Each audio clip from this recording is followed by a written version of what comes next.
I've been sharing with you all this week the beautiful cards that Sean C., one of our Sangha members, made. And this one, the sentiment that I wrote on the back is, may you remember how rare it all is. May you remember how rare it all is.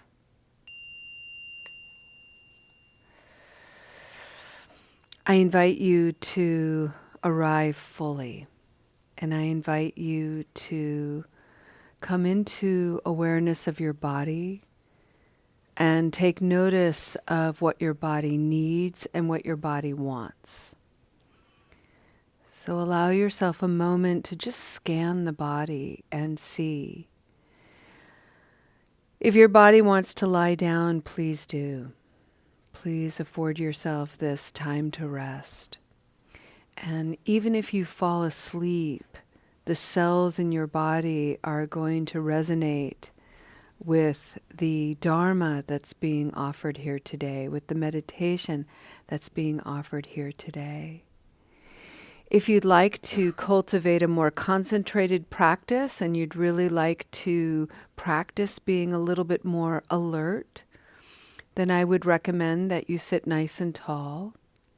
If you're sitting in a chair, maybe sit in such a way that you're not leaning back, but you're using the core of your body to keep you upright. If you're sitting on a cushion,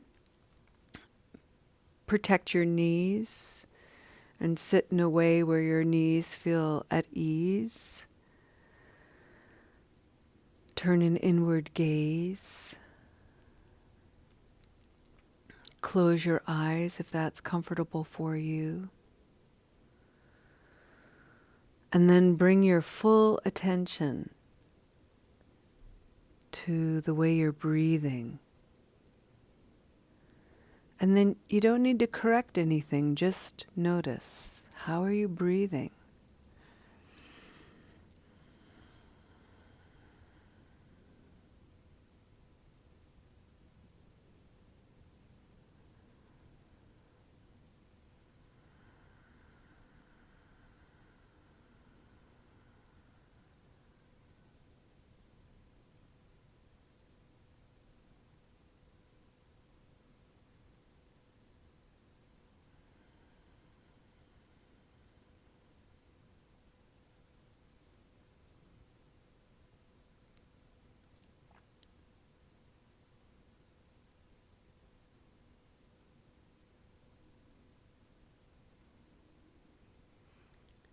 For the month of December in the Spokane Sangha, we are exploring the theme of peace.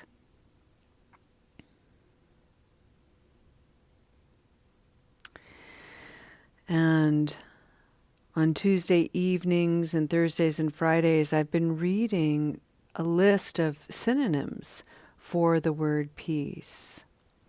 And my motivation for sharing multiple words for this one word is because I want to encourage the mind to broaden and open to multiple perspectives.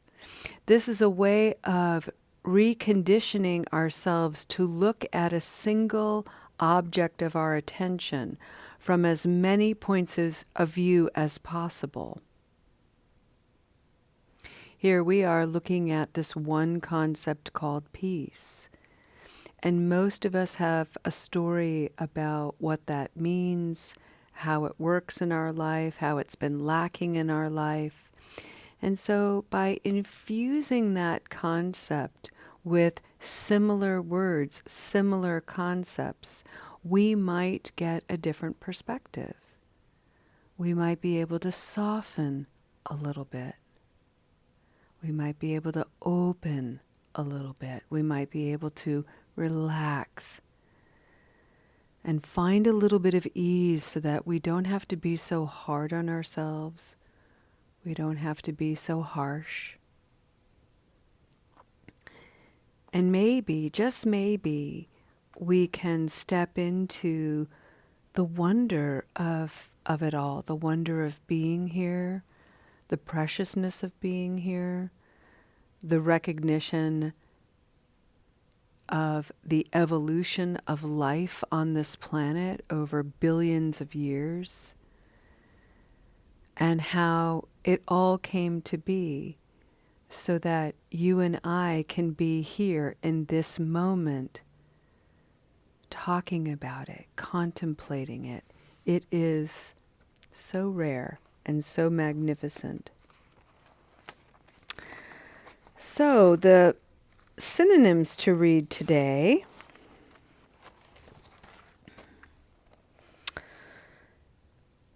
tranquility, calm, quiet, harmony, order, concord, amity, goodwill, stillness, private, seclusion, and solitude.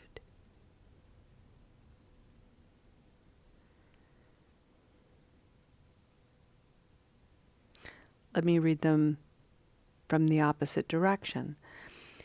Solitude, seclusion, private, stillness, amity, concord, order, harmony, quiet, calm, tranquility.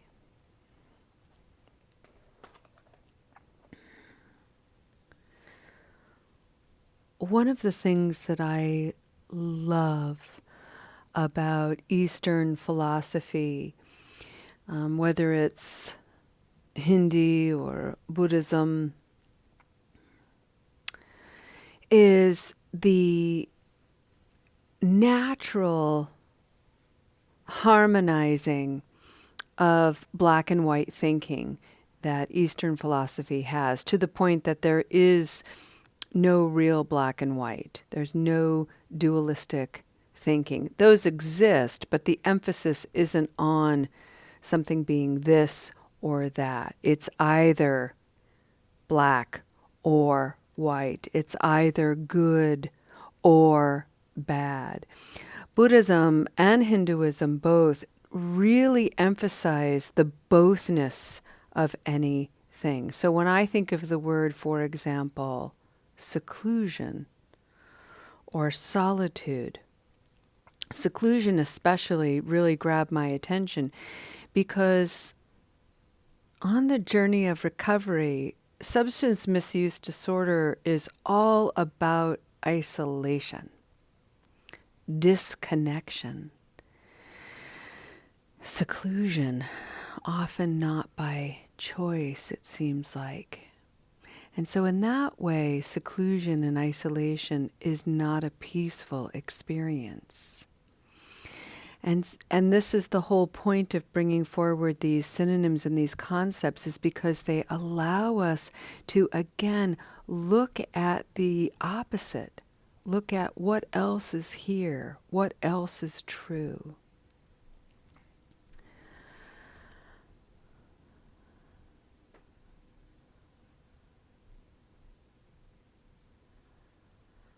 Solitude, for me, is an extremely peaceful experience when I'm intentional about it.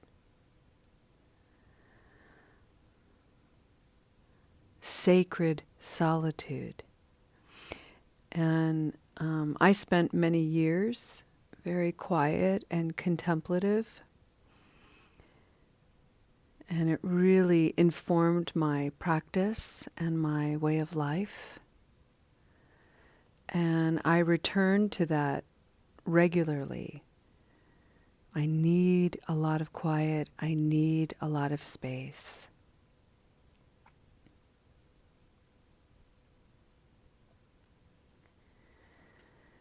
Today, I'd like to emphasize, however, the word private. And the reason why I'm bringing this forward is because we live in a contemporary society that seems to me, anyway, this exaggerated notion of sharing and a lack of privacy and almost an entitlement to know what's going on in people's lives. And we offer information freely. We share photos all the time and things that are going on, and we curate perfect images and so on and so forth. And there's something about maintaining a sense of privacy that feels really important to me. Particularly since I am very passionate about encouraging people to treat their journey of recovery as something sacred. And so I'd like to bring forward this notion of privacy as a practice of self-regard, a practice of self-respect, in that you are allowed to keep your thoughts and your feelings and your stories private. Keep them to yourself. Not everybody needs to know your mind and your heart. And the reason why I say this is because not everyone has the skill set to be able to hold your mind and your heart with tenderness, gentleness, compassion, loving kindness. These are things that we all deserve. And I'm quite adamant about it. And the reason, my motivation for that is because the journey of recovery is highly regarded as something shameful, something flawed.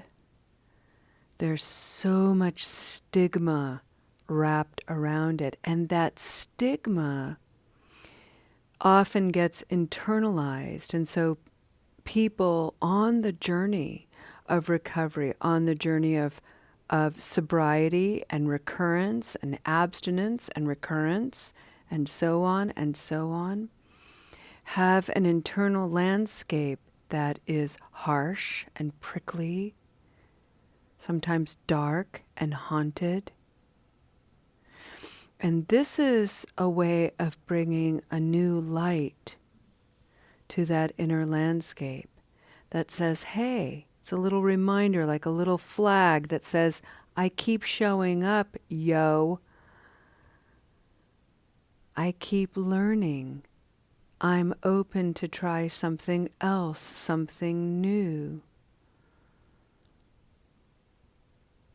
Maybe get off my back, Jack.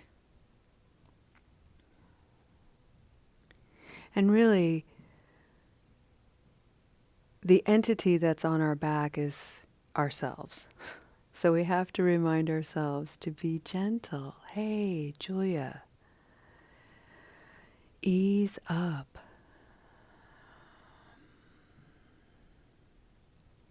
And so it's so important to find people with whom you can be vulnerable. People who aren't going to chastise you for having doubts, for being unskillful, for working with a regret, having grief.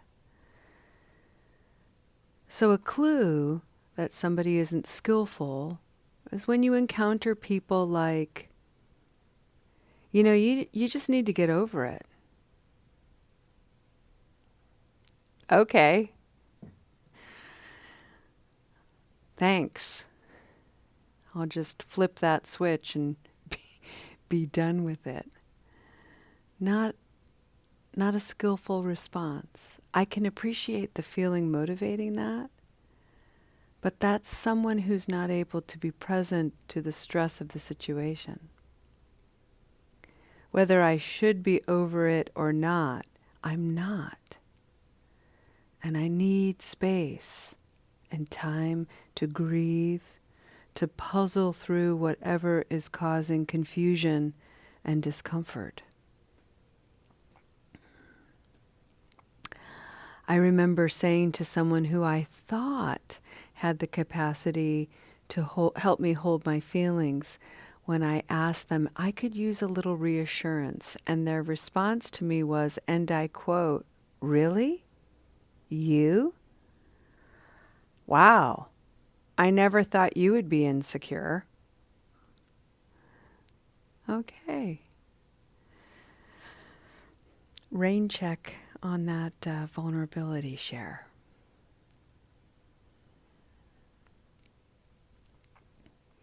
Bringing that back in, keeping it private for a moment.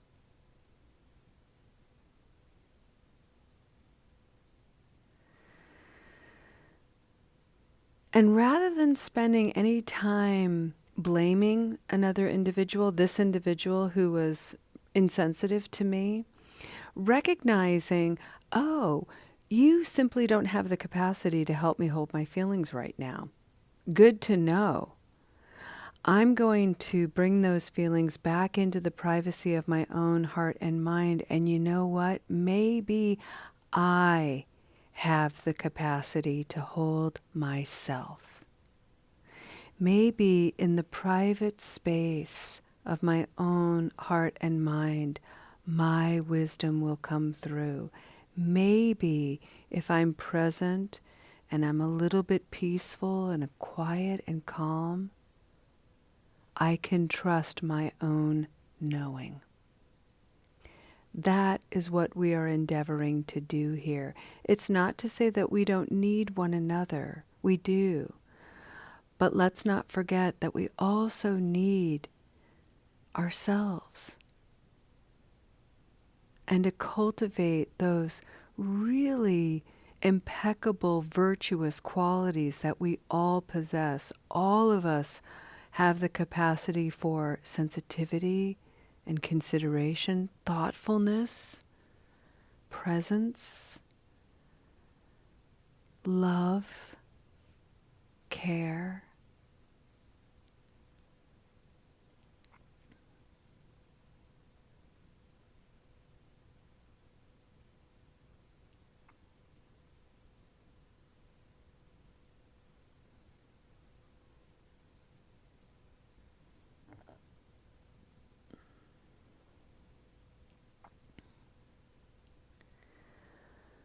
Do not worry about carving a lot of time for yourself. You know, having an hour to come to a Recovery Dharma meeting a day is a lot of time that you've prioritized. That's amazing. It's so amazing.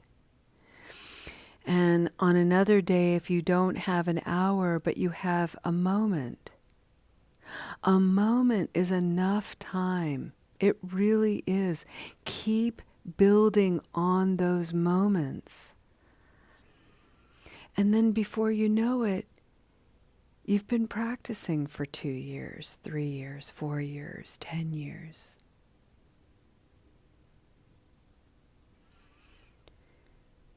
And in all that time, the capacity of your peace has grown. The capacity to hold yourself in the privacy of your own heart and mind, to give yourself sacred solitude space, to care for yourself. All of that has improved and matured so that when someone comes to you and says, hey, I could use a little reassurance, I was unskillful, you can respond to them with great compassion, maybe even forgiveness, leniency, grace.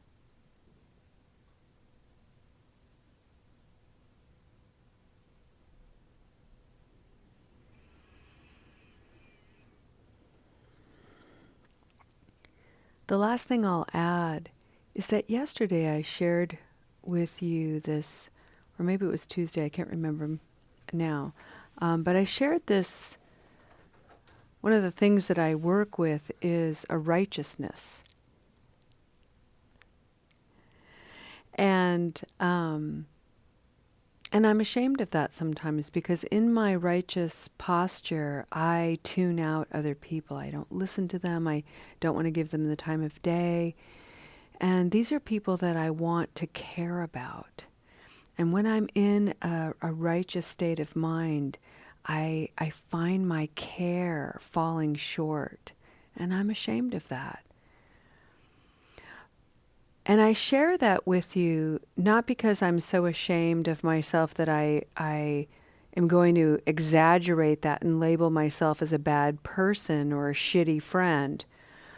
I have the capacity to be that, but that's not what this exercise is. It's simply a recognition of, oh yeah, I don't like the way that makes me feel when I'm in that righteous space. I don't like the way that I'm a friend. I don't like the way I show up. I have some shame around that. And really what that does is it allows the feeling of regret to rise up.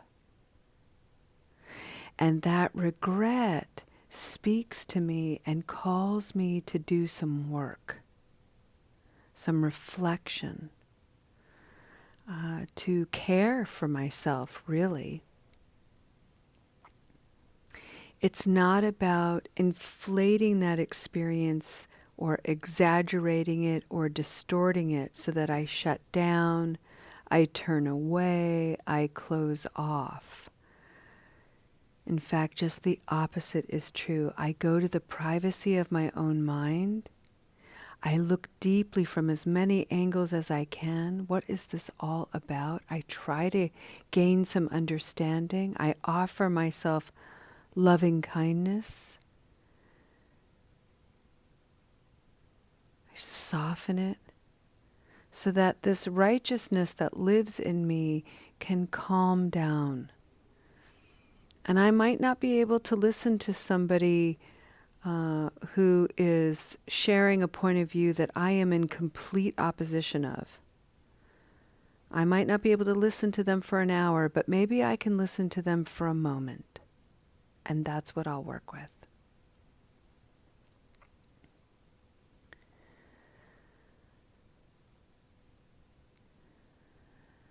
With a posture of peace, invite into the privacy of your own heart and mind anything that challenges you, and tend to it for yourself. And if you get stuck, or when you get stuck, find someone you trust to help you see from another perspective.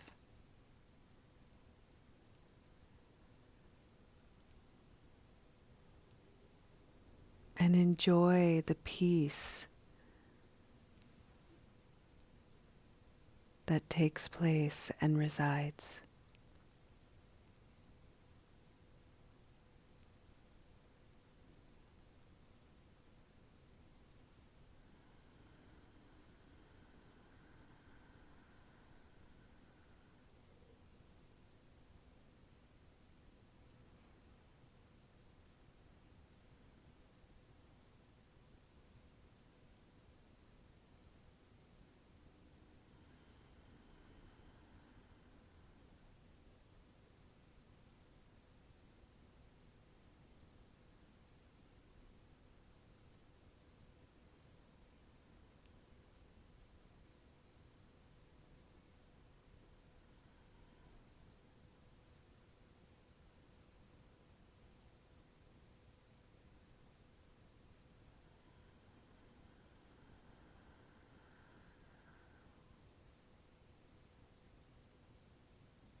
I would like to go ahead and end our practice today with a dedication of merit.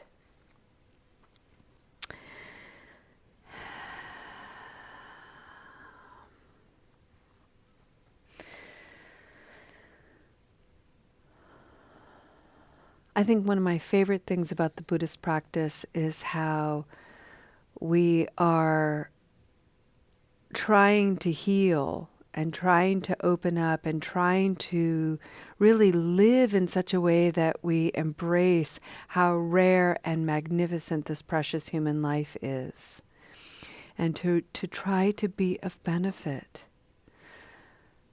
But it takes a lot of practice, it takes a lot of care, a lot of patience. And so we come together when we're well, when we have the luxury of time, and we learn ways to take this practice into the fullness of our day and remind ourselves that a moment to breathe is a practice. A moment where you're aware of your wandering mind is a practice. And to just allow that presence to come into you fully so that when you engage and interface with the world, you can be a presence that radiates peace and calm, leniency and space, wonder and reverence.